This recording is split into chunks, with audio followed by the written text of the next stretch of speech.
Earlier class में अपन देख रहे थे कि अदत्त विक्रेता साहब का क्या अभिप्राय है। अदत्त विक्रेता को माल के विरुद्ध प्राप्त अधिकारों की विवेचना कीजिए।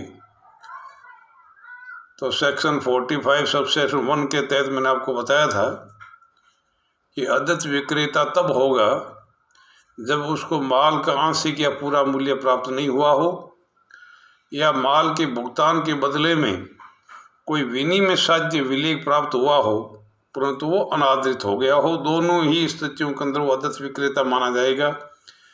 मैंने आपको सेक्शन 47 से 49 जो लीन ग्रहणाधिकार है उसके बारे में मैंने आपको विस्तार से प्रकाश डाला था। यदि माल विक्रेता के पोजीशन में है, विक्रेता अदत्त हो गया, जो शर्तें ग्रहणाधिकार की मैंने आपको बताई है उन शर्तों की अनुपालना करते हुए विक्रेता उस माल को अपने पास में तब तक रोके रख सकता है जब तक कि क्रेता उस माल का पूरा मूल्य प्रस्तुत नहीं कर देता। It is one of the right available to seller. यदि माल विक्रेता के हाथ से निकल गया लेकिन वो माल अभी क्रेता उसका एजेंट के अधिकार में नहीं पहुंचा है, माल का अभी एक फ्री गुड्स कैरियर के पास में है जो न तो विक्रेता का एजेंट है और न क्रेता का एजेंट है, उनकी भूमिका के अंदर नहीं है, एक फ्री कैरियर की भूमिका निभा रहा है। माल विक्रेता ने रवाना कर दिया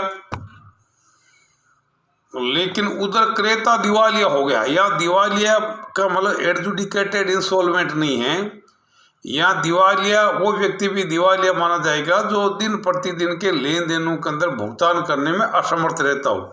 अगर विक्रेता के पास में कोई सबूत हो कि क्रेता जो है भुगतान करने की स्थिति में नहीं है तो ऐसी स्थिति में ये सूचना अगर विक्रेता को प्राप्त हो गई और माल अभी माल वाहक के पास में है, डिमार्केशन समझना, माल विक्रेता अथवा उसके एजेंट के अधिकार में नहीं है, न माल क्रेता अथवा उसके एजेंट के पास में पहुंचा है, इसका मतलब माल अभी गुड्स कैरियर के पास में है और विक्रेता अदत्त हैं, क्रेता दिवालिया हो गया, दिवालिया पने की सूचना विक्रेता को प्राप्त हो गई तो विक्रेता दूसरे अधिकार का उपयोग कर सकता है और वो है माल को मार्ग में रोकने का अधिकार।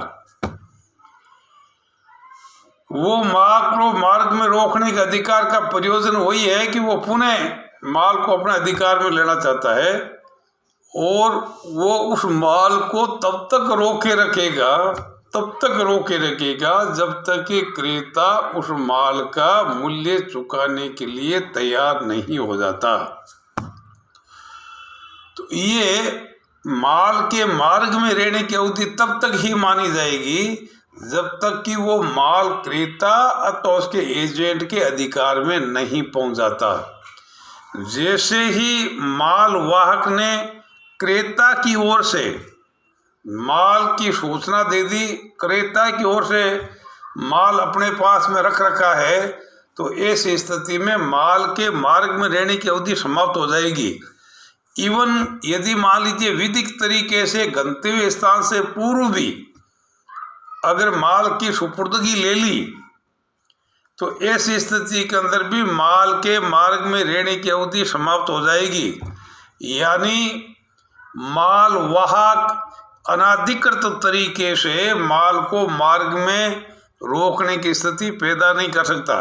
इसके पीछे लॉजिक ये है, यदि माल क्रेता के अधिकार में चला भी गया तब भी विक्रेता को जो है क्रेता के विरुद्ध व्यक्तिगत अधिकार प्राप्त रहेगा, इसलिए किसी तरह का एक कन्फ्यूजन नहीं हो। इसलिए जब तक नियमानुसार माल मार्ग में है, गुड्स इन ट्रांजिट है, माल गंतव्य स्थान पर नहीं पहुंचा है, बाहर माल वाहक ने क्रेता की ओर से माल रखने की अपनी सहमति नहीं दी है, अर्थात क्रेता ने माल को विधिक तरीके से प्राप्त करने के लिए संपर्क नहीं किया है, तब तक वो माल मार्ग के अंदर ही माना जाएगा। और यदि विक्रेता अदत्त है क्रेता दिवालिया हो गया, दिवालियापन की सूचना विक्रेता को प्राप्त हो गई तो विक्रेता उस माल को मार्ग में रोक सकता है और वो तब तक रोके रखेगा जब तक कि क्रेता माल का मूल्य प्रस्तुत नहीं कर देता। तो पहला अधिकार था ग्रहणाधिकार। अगर माल विक्रेता के ही अधिकार में है तब तो वो लीन कर लेगा। अगर माल गुड्स कैरियर के पास में चला गया तो माल को मार्ग में रोकने का अधिकार प्राप्त हो जाएगा, सेक्शन 50 से लेकर के 52 तक। और तीसरा अधिकार है माल को पुनः विक्रय का अधिकार, सेक्शन 54। माल को पुनः विक्रय के अधिकार का मतलब आप समझ लीजिएगा कि विक्रेता आदत है, माल के स्वामित्व का हस्तांतरण हो गया, विक्रेता ने पहले या दूसरे अधिकार के तहत माल को अपने कब्जे में ले लिया। कब्जे में लेने के पश्चात वो क्रेता को विधिवत तरीके से सूचना देगा, अवसर प्रदान करेगा। तो 3 स्थितियों के अंदर धारा 54 क्रियाशील होगी। या तो क्रेता और विक्रेता ने अनुबंधात्मक संबंध स्थापित करते समय पहले ही यह तय कर लिया कि यदि क्रेता ने किसी प्रकार की त्रुटि दी तो वो विक्रय कर सकता है। दूसरा, यदि माल नाशवान प्रकृति का है। और तीसरा, क्रेता को उचित सूचना दे करके विक्रेता कभी भी माल को बेच सकता है। इन 3 स्थितियों के अंदर विक्रेता को माल को पुनः विक्रय का अधिकार प्राप्त हो जाएगा। यदि माल नाशवान प्रकृति का है या पुनः विक्रय के अधिकार को अनुबंधात्मक संबंध स्थापित करते समय सुरक्षित रख लिया, या क्रेता को आदत विक्रेता द्वारा उचित सूचना, उचित अवसर प्रदान करने के पश्चात भी क्रेता के ऊपर कोई जू नहीं रेंगती है, तो उस स्थिति के अंदर भी विक्रेता माल का पुनः विक्रय कर सकता है।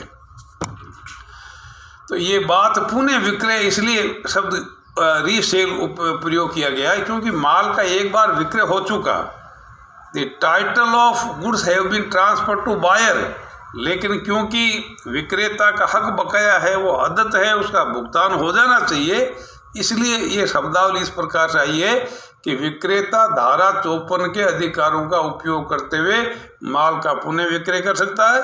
और इस प्रकार से पुनः विक्रय करने के परिणाम स्वरूप जिस व्यक्ति ने वो माल खरीदा है उसको उस माल के ऊपर अच्छा अधिकार प्राप्त होगा। नेमो देत कोद नॉन हेबत की धारा यहाँ पर लागू नहीं होगी। अब एक विशेष बात यह मैं उल्लेख करना चाहूँगा कि कानून ने विक्रेता को पुनः विक्रय का अधिकार दे दिया,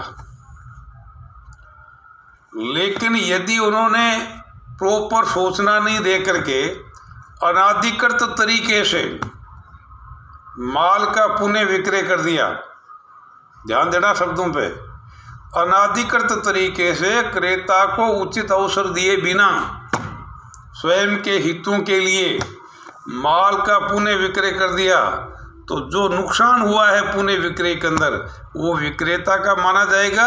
और यदि किसी तरह का लाभ हुआ है तो वो क्रेता को सुपुर्द करना पड़ेगा। लेकिन यदि विक्रेता ने क्रेता को उचित अवसर दे दिया, उचित मौका दे दिया, पूर्णतया सूचित कर दिया, उसके बावजूद भी क्रेता अगर भुगतान नहीं करता है तो विक्रेता माल का पुनः विक्रय कर सकता है। पुनः विक्रय के परिणाम स्वरूप अगर किसी तरह का सरप्लस एराइज हुआ है, अगर लाभ हुआ है तो विक्रेता का माना जाएगा। और यदि किसी तरह की हानि हुई है तो विक्रेता क्रेता के विरुद्ध वाद प्रस्तुत कर सकता है। तो इस तरीके से आदत विक्रेता को माल के विरुद्ध 3 अधिकार प्राप्त हुए: ग्रहणाधिकार, माल को रोके रखने का अधिकार, माल को मार्ग में रोकने का अधिकार, और तीसरा है माल को पुनः विक्रय का अधिकार। लेकिन यदि माल गंतव्य स्थान पर पहुंच गया, माल को क्रेता ने अपने अधिकार में ले लिया, माल क्रेता उसके एजेंट के अधिकार में आ गया, तो ऐसी स्थिति में विक्रेता को माल के विरुद्ध अधिकार समाप्त हो जाएगा। फिर विक्रेता को क्रेता के विरुद्ध व्यक्तिगत रूप से अधिकार प्राप्त होगा। तो वो व्यक्तिगत रूप से जो माल उसने बेचा है, स्वामित्व का हस्तांतरण हुआ है, उसके मूल्य के लिए वो वाद प्रस्तुत कर सकता है। विक्रेता को जितनी क्षति हुई है उस क्षति पूर्ति के लिए भी वाद प्रस्तुत कर सकता है। और जो भी ब्रीच ऑफ कॉन्ट्रैक्ट करने की वजह से विक्रेता को क्षति हुई है, चाहे ब्याज के रूप में या किसी भिन्न रूप में, वो संपूर्ण क्षति की राशि जो है वो क्रेता से प्राप्त कर सकता है। इस तरीके से अदत्त विक्रेता को ये अधिकार प्राप्त हुआ। इसी के साथ साथ में एक धारा 64 जो काफ़ी प्रचलन के अंदर है, मैं साथ साथ में उसका भी निस्तारण कर दूं, वो है ऑक्शन सेल, जिसको अपन नीलामी द्वारा विक्रय कहते हैं। नीलामी के द्वारा विक्रय, it is one of the mode of the sale, ये विक्रय करने का एक तरीका है। और इस तरीके के तहत जो है वो सार्वजनिक रूप से लोगों को, क्रय करने वालों को इनवाइट किया जाता है। इनवाइट करना, नीलामी के लिए न्योता देना, ये इनविटेशन है, निमंत्रण है, प्रस्ताव नहीं है। उस निमंत्रण को दे करके जो भी वस्तु उस खरीदने के लिए, उस ढेरी को खरीदने के लिए आए हैं, वो जो भी बात रखेंगे वो विक्रेता के सम्मुख प्रस्ताव होगा। और जैसे ही वो प्रस्ताव स्वीकृत हो जाएगा तब वो विक्रय की प्रक्रिया पूर्ण हो जाएगी। आप जानते हैं इस बात को, अगर ढेरियाँ अलग अलग कर रखी है तो सबकी नीलामी अलग अलग होगी। प्रक्रिया विक्रय करने की 1 2 3 हो सकते हैं, गोन हो सकता है, या हथौड़े की चोट हो सकती है 1 2 3। जैसे ही हाईएस्ट बिड स्वीकृत होगी वैसे ही विक्रय की प्रक्रिया समाप्त हो जाएगी। विक्रेता के द्वारा निर्दिष्ट नियमों के तहत वो माल उच्चतम बोली लगाने वाले को जो है वो विक्रय किया जाएगा। हाँ, यदि विक्रेता चाहे तो अपना सुरक्षित मूल्य रख सकते हैं। विक्रेता बोली के अंदर भी शरीक हो सकता है। यदि न्योता देते समय इस बात का अगर उन्होंने खुलासा कर दिया है तो बोली के अंदर भी वो शरीक हो सकते हैं, कोई दिक्कत वाली बात नहीं है। बायर अगर आपस में समझौता करके अगर एक दूसरे के विरुद्ध ऊंची बोली न लगाने की बातें करते हैं तो कानून को इसमें कोई अड़चन नहीं है, क्योंकि विक्रेता चाहे तो रिजर्व प्राइस जो है वो सुरक्षित कर सकता है। लेकिन किसी भी तरह का अगर कोई कपट या इस तरह की कोई बात आती है तो पीड़ित पक्षकार की इच्छा पर व्यर्थ नहीं हो जाएगा। कुल मिलाकर के जैसे ही उच्चतम बोली हाईएस्ट बिड एक्सेप्ट होगी तो ही आपके नीलामी के द्वारा विक्रय की जो प्रक्रिया है वो समाप्त हो जाएगी। ये धारा 64 की बात है जो अमूमन नीलामी की प्रक्रिया के अंदर देखा जाता है। इसमें प्रक्रिया पहले से सारी निर्धारित होती है।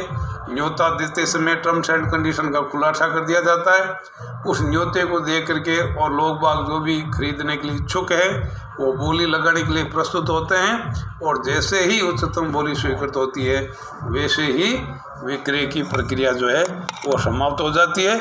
इसी के साथ में सेल ऑफ गुड्स एक्ट 1930 जो है समाप्त होता है। इससे संबंधित जो भी महत्वपूर्ण क्वेश्चन है वो मैंने कंप्लीट करवा दिए हैं लेसन 41, 42, 43, 45 के रूप में।